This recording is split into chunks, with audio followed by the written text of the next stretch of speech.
We're NASA.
What about the breathing, the panting, the moaning, the screaming?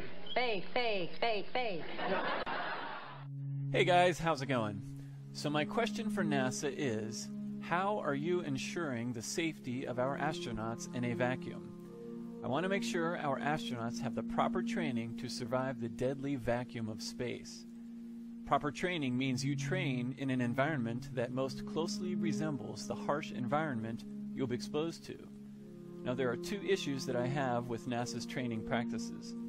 Number one involves the fact that NASA trains astronauts in a swimming pool, when in actuality they are supposedly going to be working in the exact opposite environment of outer space.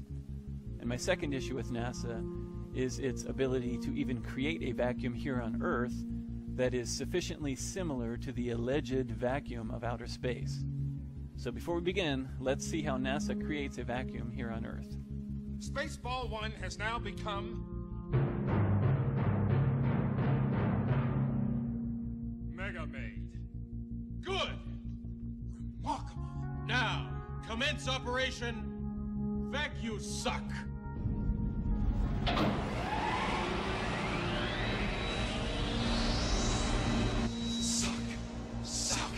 Suck! So this here is the Great Space Power Facility at NASA's Plum Brook Station in Sandusky, Ohio, which they built with our money. This is the world's largest and most powerful and expensive vacuum. Some of the test programs that have been performed at the facility include high-energy experiments, full-scale rocket fairing separation tests, Mars lander system tests, deployable solar sail tests, and International Space Station hardware tests. I mean, construction costs were astronomical. So is the upkeep and maintenance. And obviously there's no astronaut training going on in there. And a little later I will show you exactly what they do with it. They use it for propaganda videos and drop a feather and a bowling ball. Ugh. Anyways, so first off, this chamber makes a high vacuum. That's all it can do. And this high vacuum is 3 levels before the vacuum of outer space. So it's not even as powerful as the vacuum of space in which they will be working. And for those of you who don't think a vacuum is powerful, and that the pressure difference between a vacuum and the atmosphere in which we live is not powerful, check out what a vacuum can lift, and then think about what it would do to a puny tin can in space, or a wimpy spacesuit, especially over time, or if there's any minuscule imperfection or leak. So check this out.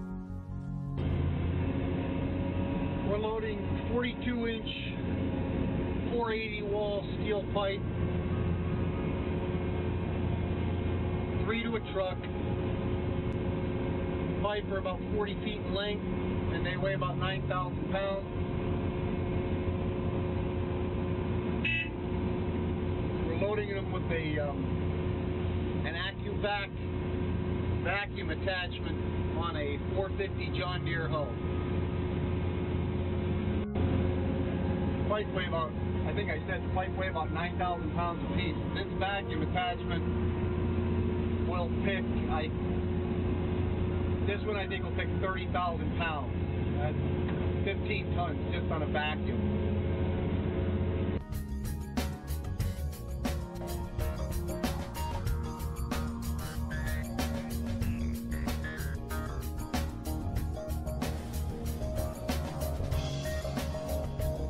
Now that's power.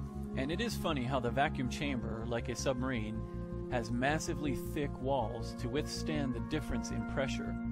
This is because, in the case of a submarine, the submarine must survive the difference in pressure that exists between the ocean, deep in the ocean, and the ground-level atmosphere inside the submarine. Without very thick and structurally sound walls, the pressure difference would crush the sub.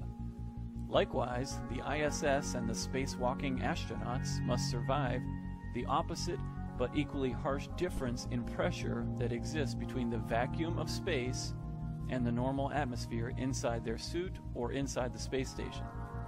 So again, it's funny that they need extremely thick and structurally solid walls for a submarine and a vacuum chamber, but for some reason, in the more powerful vacuum of outer space, you can survive in a flimsy spacesuit or the tin can known as the ISS. Sounds legit. To illustrate this even further, on the vacuum scale, this monstrosity of NASA, our great space power facility, is only a high vacuum.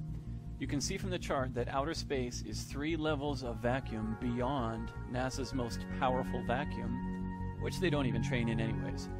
And all of NASA's other vacuum chambers are only medium vacuums. So right there, that's a fail. They can't even recreate the vacuum of outer space, and they don't train in a vacuum. There's almost no footage at all of any astronauts even in a vacuum chamber, and plus, they even tell you it's their policy to only train underwater. They don't train in a vacuum chamber. This is a complete fail.